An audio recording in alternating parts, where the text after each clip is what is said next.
ça s'appelle des pensées intrusives. C'est quelque chose de tout à fait normal, même si penser faire mal à son enfant peut paraître totalement barjot, qu'on se sent un peu dingo à ce moment-là. Encore une chose qui est vraiment tabou, dont les mamans ont du mal à parler. Et pourtant, se recroqueviller sur soi ne va pas forcément aider à accepter ces images. Ça peut même engendrer d'ailleurs des petites dépressions.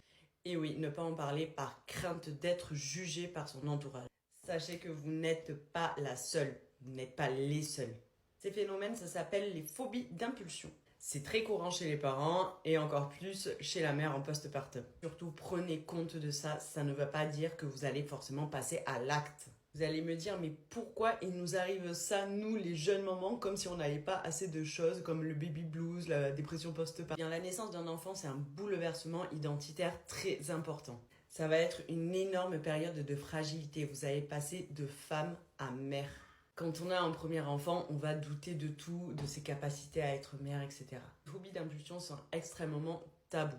En plus du fait que la maman ait peur qu'on lui confirme qu'elle soit une mauvaise mère, il y a aussi le fait qu'elles ont peur qu'on leur prenne leur enfant au vu des images qu'elles en ont. Dans des situations extrêmes d'ailleurs, certaines mamans peuvent, comme on dit, faire de l'évitement. Par exemple, quand une maman a un flash où elle noie son bébé dans un bain, la maman va dans le futur éviter de donner le bain à son enfant pour le protéger.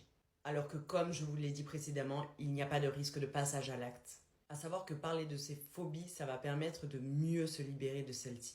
Je vous conseille vivement d'en parler soit à une personne de votre entourage, une personne de confiance. Si vous ne vous sentez vraiment pas à l'aise avec ça, n'hésitez pas à consulter un professionnel qui sera totalement neutre face à cette situation.